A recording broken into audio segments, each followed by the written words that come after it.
आप देख रहे हैं न्यूज नाउ 24/7। ताज़ा खबरों के लिए हमारे साथ बने रहें।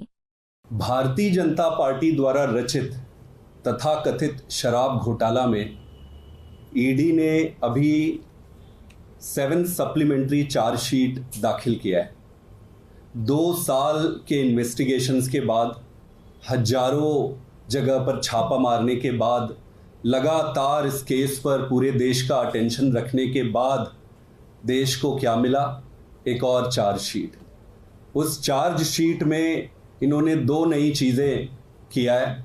एक तो अरविंद केजरीवाल जी को उसमें अक्यूज्ड बनाया है और दूसरा आम आदमी पार्टी को अक्यूज्ड बनाया है। ये कह रहे हैं कि आम आदमी पार्टी अक्यूज है, ये फिर वही घिसी पिटी 100 करोड़ पैसा लिया, 40 करोड़ लिया, ये सारी चीज़ें घिसी पिटी चीज़ें ये फिर पूरे सीन में, पूरी पिक्चर पे ये ला रहे हैं। ईडी ये चाहती है कि चूंकि ईडी खोज नहीं पा रही है पैसा कहां है, इसलिए ईडी ये चाहती है कि जब तक वो पैसे का ट्रेसिंग नहीं कर लेते हैं तब तक वो जेल में रखना चाहते हैं।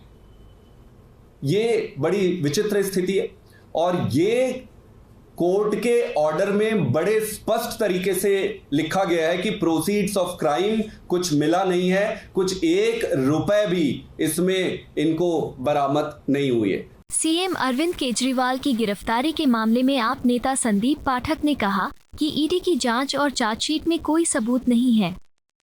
निचली अदालत के फैसले में ये भी कहा गया कि ईडी मनी ट्रेल को साबित करने के साथ साथ उसका पता लगाने में भी विफल रही है।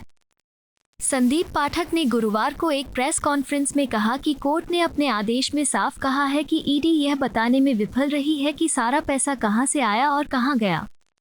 इसमें आगे कहा गया है कि ईडी फंड और इच्छाओं का पता लगाने में असमर्थ है। जब तक संभव हो सके अरविंद केजरीवाल को जेल में रखें। यह एक अजीब स्थिति है। अदालत के आदेश में ये स्पष्ट लिखा है कि 1 भी रुपया बरामद नहीं किया गया है। आप प्रवक्ता संदीप पाठक ने कहा, बीजेपी के शराब घोटाले में ईडी द्वारा 2 साल में सैकड़ों स्थानों की तलाशी लेने के बाद देश में केवल एक और आरोप पत्र है।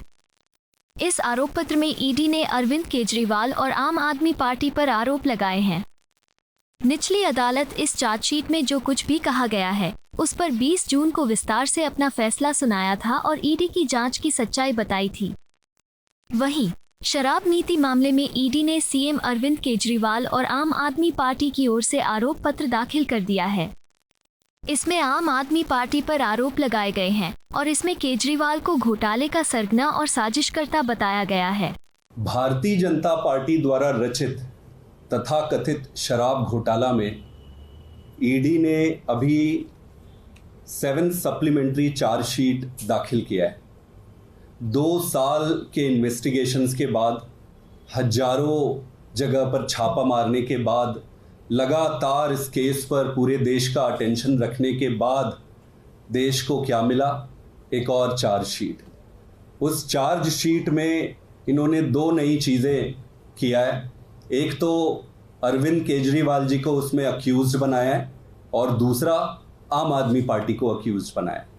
मेरे ख्याल से 20 जून को पीएमएलए स्पेशल कोर्ट ने इन सारे मुद्दों को, जो ये चार्जशीट पे ये हाईलाइट किए, उस पर स्पेशल कोर्ट ने अपना ऑर्डर बड़े स्पष्ट तरीके से दिया हुआ है। 20 जून को जो ऑर्डर आया वो 2 साल के ईडी के सारे इन्वेस्टिगेशंस और सारे सबूतों को ध्यान में रखकर वो ऑर्डर पास किया गया। उस ऑर्डर में आप देखेंगे कि अभी जो ये बातें उठा रहे हैं वो सारी चीज़ें स्पष्ट रूप से लिखी गई है। ये कह रहे हैं कि आम आदमी पार्टी अक्यूज है, ये फिर वही घिसी पिटी 100 करोड़ पैसा लिया, 40 करोड़ लिया, ये सारी चीज़ें घिसी पिटी चीज़ें ये फिर पूरे सीन में, पूरी पिक्चर पे ये ला रहे हैं। मैं एक एक करके आपको अगर ये बताऊं तो जो प्रोसीड्स ऑफ क्राइम है, पीएमएलए में ये कहा जाता है कि जब तक प्रोसीड्स ऑफ क्राइम, जो पैसा कहाँ से आया, कहाँ खर्च हुआ, वो अगर इस्टेब्लिश नहीं होता है तो केस बनता नहीं है। तो आप अगर देखेंगे कि इस पर कोई एविडेंस नहीं है और कोर्ट ने अपने ऑर्डर में बड़े स्पष्ट तरीके से लिखा गया है। अगर कोर्ट का ऑर्डर मेरे पास है, आप सब भी इस ऑर्डर को पढ़ सकते हैं। आप अगर पैरा 24 अगर इसमें आप पढ़ेंगे तो पैरा 24 में बड़ा क्लियरली लिखा हुआ है, इस पे लिखा हुआ है कि ED has failed to clarify as to how is required for tracing out the complete money trail, which means ED ये फेल हो गई कि पूरे पैसे कहाँ से आई और कहाँ गई ये इस्टेब्लिश करने में ED पूरी तरीके से फेल हो गई। ये पैरा 24 में पूरी क्लियरली लिखा हुआ है। इसमें यह भी लिखा गया है कि ED ये चाहती है कि चूंकि ED खोज नहीं पा रही है पैसा कहाँ है, इसलिए ED ये चाहती है कि जब तक वो पैसे का ट्रेसिंग नहीं कर लेते हैं तब तक वो जेल में रखना चाहते हैं। ये बड़ी विचित्र स्थिति है और ये कोर्ट के ऑर्डर में बड़े स्पष्ट तरीके से लिखा गया है कि प्रोसीड्स ऑफ क्राइम कुछ मिला नहीं है, कुछ 1 रुपए भी इसमें इनको बरामद नहीं हुई है। दूसरा, पैसा कहाँ यूज हुआ, इसमें ये बार बार ये कहते हैं कि भाई पैसा गोवा में यूज हुआ, पैसा गोवा में यूज हुआ। अगर आप पैरा 26 इसमें पढ़ेंगे तो इसमें बड़े स्पष्ट तरीके से ऑर्डर पे लिखा हुआ है कि this is also noticeable that ED is silent about the fact as to how the proceeds of crime have been utilized in assembly elections at Goa by AAP। ये भी ये लिखा हुआ है बड़े क्लियरली कि भाई ED फेल हो गई ये बताने में कि कैसे ये असेंबली इलेक्शन में पैसा और कहां खर्च किया है। ये भी उनके जो प्रश्न ये अभी जो चार्जशीट में दाखिल किए हैं वो इस पे बड़ा स्पष्ट उत्तर लिखा हुआ है। इसके साथ अगर आप देखेंगे इन्होंने अरविंद केजरीवाल जी को अक्यूज बनाया है। इस ऑर्डर में यह भी लिखा गया है कि कहीं पर भी अरविंद केजरीवाल जी का कोई डायरेक्ट एविडेंस नहीं मिलता है। आम आदमी पार्टी को इन्होंने अक्यूज बनाया है। इस ऑर्डर में यह भी लिखा हुआ है कि कहीं तो कुछ एक चवन्नी का भी कभी कोई जिक्र हो, इसमें कहीं तो एक चवन्नी मिले। ये सारी चीजें पूरी स्पष्ट तरीके से कोर्ट के ऑर्डर में पहले ही लिखा हुआ है। अब प्रश्न ये उठता है कि कोर्ट के ऑर्डर आने के बाद आपके पास कोई नए सबूत आए नहीं, आपके पास कोई नए सबूत है नहीं, तो फिर ये चार्जशीट में नई कहानी कहां से आई।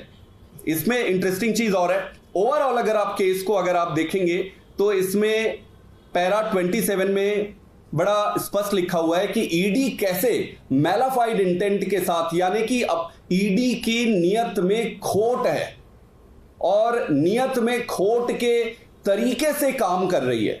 ये ऑर्डर में लिखा हुआ है। अगर आप पैरा 27 इसमें पढ़ेंगे, उस पैरा 27 में ये लिखा हुआ है कि 2022 में जो मटेरियल अवेलेबल इनके पास थे ये 2023 में प्रोड्यूस कर रहे हैं। 1 साल तक उसको पढ़ा, मतलब ये अपनी मर्जी के हिसाब से, अपनी सुविधा के हिसाब से जब जिसको लाना है, जैसे डिले करना है प्रोसेस को, उस पे लगे हुए। इनके इंटेंट पे क्वेश्चन, तो अगर ईडी के इंटेंट पे क्वेश्चन लग रहा है तो सारी चीजें फर्जी नजर आ रही है। दूसरा एक इंटरेस्टिंग चीज, आप अगर पैरा 28 पढ़ेंगे, ईडी इज एक्टिंग विथ बायस, पक्षपातपूर्ण व्यवहार कर रही है ईडी। ये अगर आप पैरा 28 अगर आप पढ़ेंगे, इस पे क्लियरली लिखा हुआ है कि this very scenario constrained the court to draw an inference against the investigating agency that it is not acting without bias। मतलब कोर्ट को यह भरोसा नहीं हो रहा है कि ईडी बिना बायस, बिना पक्षपातपूर्ण व्यवहार कर रही है। इसका मतलब है कि कोर्ट को डाउट है कि ईडी किसी न किसी पक्षपातपूर्ण भावना से प्रेरित होकर काम कर रही है। इसमें एक और इंटरेस्टिंग चीज लिखा है जो आप सबको पढ़ना चाहिए और देश के सामने, जनता के सामने है ये ऑर्डर, कि ईडी खुद भी जानती है कि उसके पास सबूत नहीं है। ईडी खुद भी जानती है कि उसके पास सबूत नहीं है, लेकिन ईडी सबूत खोजने की कोशिश कर रही है ताकि अक्यूज्ड को या जिनको ये जेल में रखना चाहते हैं वो जेल में रख सके। तो इनका पर्पस मनी ट्रेल खोजना या केस को मजबूत बनाना या केस को कंक्लोजर की तरफ लेके जाना नहीं है। इनका पर्पस है जेल में रखना, और जेल में रखने के लिए जो जो जरूरी चीजें हैं उसको खोजते रहना। अगर आप पैरा 32 अगर आप पढ़ेंगे, इस पे लिखा हुआ है, it has also failed to establish that even it seems that the ED also believed that the evidence on record is not sufficient to proceed against the applicant, and it is taking time to procure the same in any manner whosoever to convince the court। Court को convince करने के लिए किसी भी प्रकार से आप खोजने की कोशिश कर रहे हो एविडेंस। ये स्पष्ट है कि चारों तरफ से अगर आप देखेंगे कि ईडी का पूरा जो व्यवहार है, उनकी कार्य प्रणाली है, वो बहुत ही पक्षपातपूर्ण है और इस पे कोई नई बात नहीं है कि कैसे भारतीय जनता पार्टी ये रच रही है इस पूरी लीला को, इस पूरी कहानी को। और इस ऑर्डर में एक बहुत ही शॉकिंग रिविलेशन ये आया है जिसपे ईडी ये सबमिट करती है कि भाई इन्वेस्टिगेशन एक कला है और इस कई बारी कलाकारी को करने के लिए ये सारे ट्रिक्स और टर्न्स अपनाए जाते हैं। तो उसमें कोर्ट ने ये ऑर्डर किया है कि भाई ऐसी कलाकारी मत करो कि किसी को फंसाने के लिए आप कुछ भी कुछ बनाओ। तो ऐसी बेसिकली ये कहती है कि ईडी एक कलाकारी, एक पिक्चर बना रही है। ये पिक्चर का जो इस पिक्चर का डायरेक्शन जो है भारतीय जनता पार्टी के ऑफिस में हो रही है और उसमें इनका मुख्य उद्देश्य ये है कि कैसे भी करके अरविंद केजरीवाल जी को जेल में रखा जाए, कैसे भी करके उनको जेल में रखा जाए और दूसरी तरफ पार्टी को हमला किया जाए। जब ये चुनाव जीत नहीं सकते तब ये इस तरीके की कलाकारी करते हैं।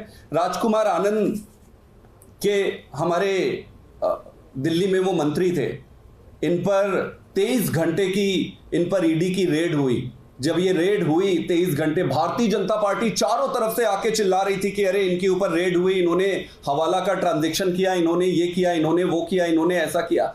आज चुनाव के दौरान उनको बीएसपी में ज्वाइन कराया, बीएसपी में चुनाव लड़ाया और बीएसपी में चुनाव वोट काटने के लिए और वोट काटने के उद्देश्य से बीएसपी में ज्वाइन करा के आज वापस इनको भाजपा में ले आए। अब दूसरी तरफ करतार सिंह का आप ले सकते हैं। करतार सिंह के ऊपर 2016 में आईटी की रेड पड़ी थी और लगभग बताते हैं कि 130 crore unaccounted money Bharatiya Janata party claim कर रही थी कि उनको मिली। भारतीय जनता पार्टी आके चढ़ गई थी कि भाई इनके ऊपर इतना ये रेड हुआ है, इनके ऊपर लैंड स्कैम हुआ है, ये फार्म स्कैम हुआ है, फलाना ढिमका सारा कुछ हुआ। आज उनको अपनी पार्टी में ले लिया। कहने का मतलब ये है कि इनकी जो करनी है कि रेड डालो, डराओ, धमकाओ और फिर अपनी पार्टी में ले लो, ये वॉशिंग मशीन रुकने का नाम ही नहीं ले रहा है। अभी जो चुनाव हुए उसमें इनको स्पष्ट जनता ने संकेत दे दिया है कि अब अपने वॉशिंग मशीन से पावर ऑफ करो, स्विच ऑफ करो, ये वॉशिंग मशीन का धंधा बंद करो। ये देश एक्सेप्ट नहीं कर रही है। ये 400 अपने 400 की उम्मीद से 240 आ गए। इनको ये बात अभी तक समझ नहीं आ रही। मेरा इनसे हाथ जोड़ के निवेदन है कि देश को बर्बाद मत करो, ईडी जैसे इन्वेस्टिगेटिंग एजेंसीज को बर्बाद मत करो, ईमानदारी से काम करो, अपने धर्म का पालन करो और अच्छी राजनीति करो। आपको यह वीडियो पसंद आया हो तो इसे लाइक करें, हमारे चैनल को सब्सक्राइब करें।